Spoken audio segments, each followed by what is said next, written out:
সামান্য ঘি দিয়ে তৈরি নরম পাকের দানাদারযুক্ত এই মিষ্টি যাকেই খাওয়াবেন না কেন সে আবারও চেয়ে খেতে বাধ্য হবে।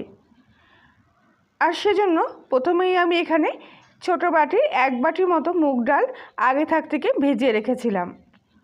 মুগ ডালের দানাগুলো একটু নরম হয়ে আসলেই এবার এগুলো আমি জল থেকে ছেঁকে নিয়ে তুলে নেব। তবে হ্যাঁ, মুগ ডালগুলো ভেজানোর আগে ভালো করে 2 থেকে 3 বার ধুয়ে নিতে হবে। জল থেকে ঝরানো মুগ ডালগুলো আমি একটা অন্য পাত্রের মধ্যে নিয়ে নিচ্ছি। এভাবে 10 মিনিট মতো খোলা হাওয়ায় এই অবস্থায় রেখে দেব, যাতে এক্সট্রা জলটা একটু শুকিয়ে যায়। এইবার গ্যাসের চুলায় একটা কড়াই বসিয়ে দিয়েছি। কড়াইটা গরম হলেই গ্যাসের ফ্লেমটা একদম সিম আঁচে রেখে মুগ ডালটা আমি এই কড়াইয়ের মধ্যে নিয়ে নিলাম। যেহেতু এটা ভেজানো মুগ ডাল, তাই এইভাবে কিন্তু অনবরত একটু প্রথম অবস্থায় নাড়াচাড়া করতে হবে, যাতে কড়াইয়ের তলায় না লেগে যায়। কিছুক্ষণের মধ্যে নাড়াচাড়া করতে করতে দেখবেন মুগ ডালগুলো কিন্তু আস্তে আস্তে শুকনো হয়ে হালকা হতে শুরু করেছে। তবে গ্যাসের ফ্লেমটা কিন্তু হাইতে দেওয়া যাবে না, তাহলে মুগ ডালগুলো একেবারে পুড়ে যেতে পারে কিংবা কালারটা চেঞ্জ হয়ে যেতে পারে। সেজন্য একদম সিম আঁচে রেখে আস্তে আস্তে মুগ ডালটা খুব সুন্দর করে ভেজে নিতে হবে। এইভাবে ভেজে নিলে পরে ঘিয়ের পরিমাণটা কিন্তু একদমই কম লাগবে এই মিষ্টিগুলো বানানোর জন্য।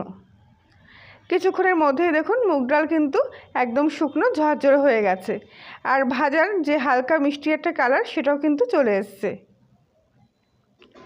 ঠিক এরকম করে ভেজে নিতে হবে মুগ ডালটা, যাতে কালারটা একদম পুড়ে না যায়। মুগ ডাল ভাজার সুন্দর একটা হালকা মিষ্টি গন্ধ ছড়াতে শুরু করবে, আর ভাজার কালারটাও এরকম সুন্দর হয়ে যাবে।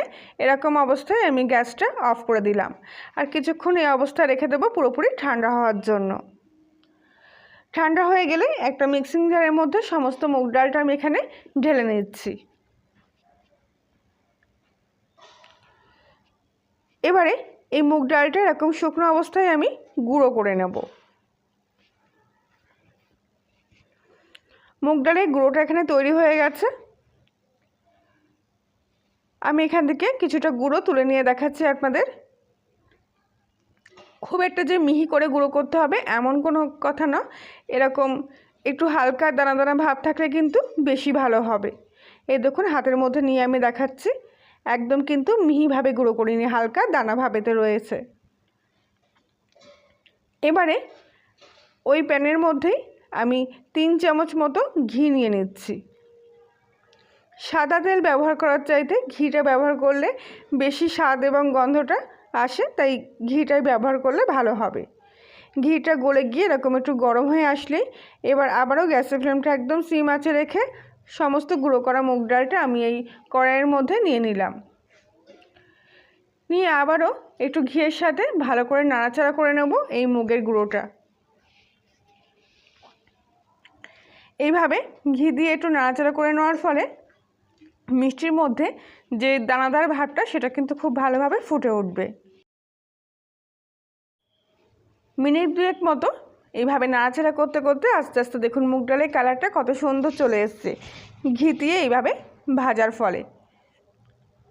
এবার এই অবস্থায় এর মধ্যে আমি দিয়ে দিচ্ছি 1 চামচ পরিমাণ সুজি।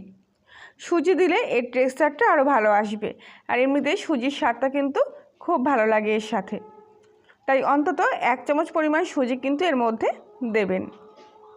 এবার সুজিটাও খুব ভালো করে মুগ ডালের সাথে নেড়েচেড়ে হালকা একটু ভেজে নেব। এই অবস্থায় আগে থেকে আমি কিছুটা কাজু বাদাম একদম নুন করে কুচিয়ে রেখেছিলাম, সেই কাজু কুচিটাও আমি এর মধ্যে দিয়ে দিচ্ছি, আর কিছুটা পেস্তা কুচি দিয়ে দিলাম।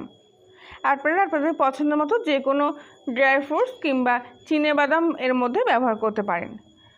এবার কাজু বাদামটাও এর মধ্যে দিয়ে খুব ভালো করে নেড়েচেড়ে একটু এইভাবে মিশিয়ে নিচ্ছি। এই পর্যায়ে এই মিশ্রণটা কিন্তু আমার একেবারে তৈরি হয়ে গেছে।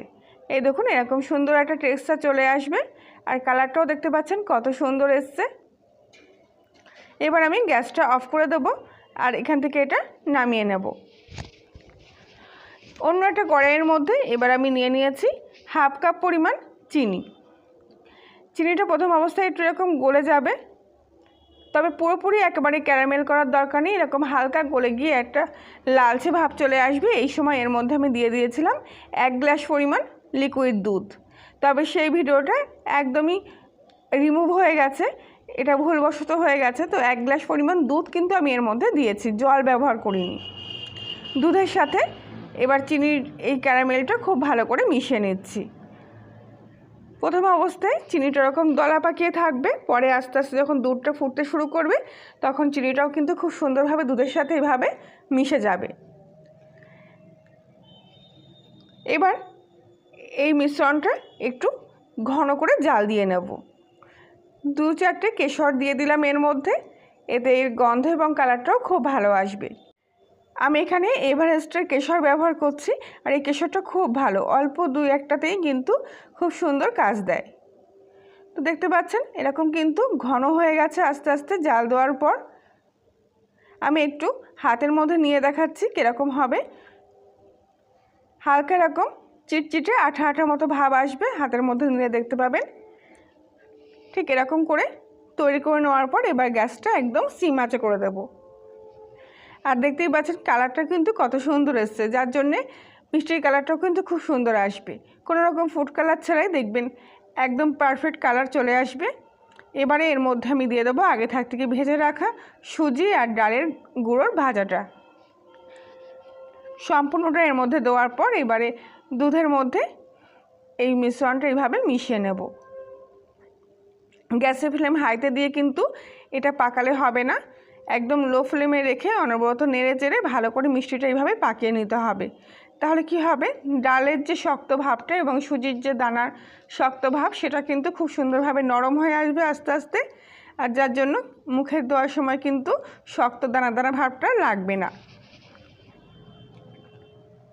আস্তে আস্তে এরকম করে পাকিয়ে নেবেন, ততই দেখবেন মিষ্টির টেক্সচারটা খুব সুন্দর আসছে।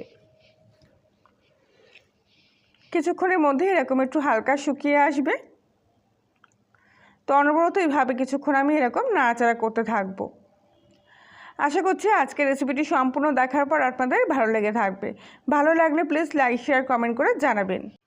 আস্তে আস্তে মিষ্টিটা কিন্তু আগে থেকে অনেকটা শুকিয়ে এসছে, আর এই যে দানার ভাবটা সেটাও কিন্তু একদম নরম হয়ে গেছে। এবার এইভাবে একটু পাতিয়ে রাখবো, আর 2 চামচ মতো ঘিও এর মধ্যে দিয়ে দেব। ঘি দেওয়ার ফলে এর যে দানাদার ভাবটা সেটা কিন্তু খুব ভালো আসবে, তাই সব শেষে সামান্য একটু ঘিয়ের মধ্যে দিতে হবে। ঘি দিয়ে আবারও এই মিশ্রণটা খুব ভালো করে একসঙ্গে মিশিয়ে আর একটু ভালো করে পাকিয়ে নেব। আর যখন দেখবেন মিষ্টিটা এই ডোটা সম্পূর্ণ কড়া ছেড়ে আপনা আপনি এরকম উঠে আসছে, তখন কিন্তু গ্যাসটা অফ করে দিতে হবে। আর আবারও এটা কড়াইয়ের মধ্যে একদম পাতিয়ে রেখে কিছুক্ষণ পুরোপুরি ঠান্ডা করতে হবে। ঠান্ডা হয়ে গেলেই এই মিষ্টির মধ্যে যে ঝুড়ো ঝুড়ো ভাবটা সেটা কিন্তু চলে আসবে। এই দেখুন কিছুক্ষণ আমি ঠান্ডা করতে দিয়েছিলাম, আর তারপরে দেখুন কত সুন্দর নাড়াচাড়া করছে এবার। আর এর মধ্যে কিন্তু হালকা হালকা ঝুরঝুরে মতো ভাব আসতে শুরু করেছে, মানে চিনিটা যত শুকোবে ততই কিন্তু ঝুরঝুরে ভাবটা চলে আসবে। তো এবার একটু হালকা নাড়াচাড়া করতে করতেই দেখবেন একদম ঝরঝরে দানাদারযুক্ত নরম পাকের মিষ্টি তৈরি হয়ে গেছে। আর এই ডালের তৈরি এই মিষ্টিগুলো যে এত সুন্দর খেতে হয়, যে কোনো হালুয়া কিন্তু এর থেকে ফেল হয়ে যাবে। এবার এটা তৈরি হয়ে গেছে মিষ্টিটা, এবার আমি অন্য একটা পাত্রের মধ্যে তুলে নিচ্ছি। দেখুন কত সুন্দর একদম দানাদার মতো তৈরি হয়েছে। আর আজকে নতুন বন্ধুদের জন্য বলছি, আপনি যদি কলিনের রান্নাঘরের নতুন সদস্য হয়ে থাকেন তাহলে প্লিজ একটি সাবস্ক্রাইব করে দেবেন।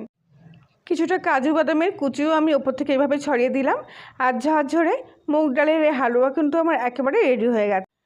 আজকের মতো এই পর্যন্তই, আবার দেখা হচ্ছে অন্য একদিন। সবাই ভালো থাকবেন, সুস্থ থাকবেন।